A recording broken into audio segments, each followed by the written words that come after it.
আজকের এই প্রতিবাদ মিছিলে সংগ্রামী বন্ধুরা আমার, আপনারা জানেন এই ১ নং পাকেন্দ্র ইউনিয়নের ভিতরে এমন কিছু সংখ্যক বিএনপির নেতা আছে, যে বিএনপির নেতা আজ আওয়ামী লীগকে ছাত্রলীগকে পুনর্বাসন করতে চায়। সংগ্রামী বন্ধুরা আমার, আপনারা জানেন ১৮ সালের জাতীয় সংসদ নির্বাচনের সময় এই ইউনিয়নে মাদারগঞ্জ আওয়ামী লীগের সাধারণ সম্পাদক অবৈদুর রহমান বেলাল সাহেব উনি বলেছিলেন ১ নং ইউনিয়ন আজ থেকে বিএনপি মুক্ত। সংগ্রামী সাথী বন্ধুরা আমার, কোনোদিন মুক্ত হয় নাই, কোনোদিন হবে না ইনশাল্লাহ। সংগ্রামী বন্ধুরা আমার, সারা বিশ্বের ভিতরে বিএনপি সর্বশ্রেষ্ঠ এবং সবচেয়ে বড় দল হলো বিএনপি।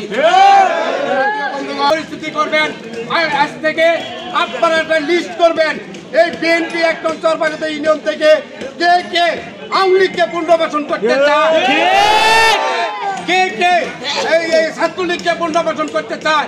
সংগ্রামী সাথী বন্ধুরা আমার, ১৮ সালের নির্বাচনের সময় ১ নং চরপাগন্দ ইউনিয়ন যেমন বিএনপি মুক্ত ঘোষণা করা হয়েছিল, তাই আজকে আমি ১ নং চরপাগন্দ ইউনিয়ন বিএনপি সিনিয়র যুগ্ম আহ্বায়ক হিসেবে আমি বলতে চাই, আজ থেকে এই ১ নং চরপাগন্দ ইউনিয়নে আওয়ামী লীগ মুক্ত ঘোষণা করা।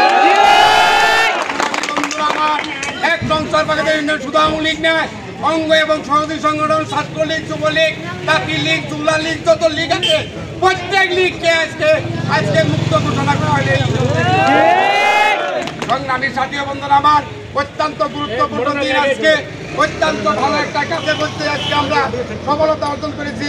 সংগ্রামী বন্ধুরা আমার, আজকে যারা মিছিলে উপস্থিত হয়েছেন এবং যারা হন নাই, সকলকে আমি আমার ইউনিয়ন বিএনপির পক্ষ থেকে ধন্যবাদ।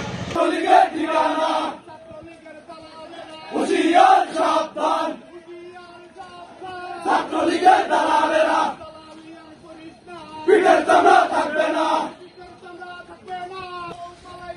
পালাইছে রে পালাইছে,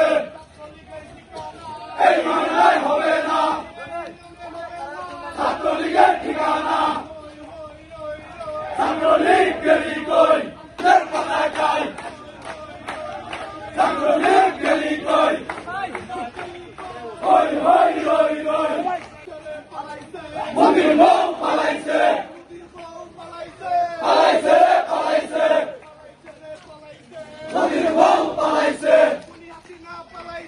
পালাইছে রে পালাইছে, হুঁশিয়ার সাবধান ছাত্রলীগের তন্ত্রা, হুঁশিয়ার সাবধান ছাত্রলীগের দালালেরা, পিঠের চামড়া থাকবে না, দালালি আর করিস না, পিঠের চামড়া থাকবে না, হুঁশিয়ার সাবধান ছাত্রলীগের দালালেরা, হুঁশিয়ার।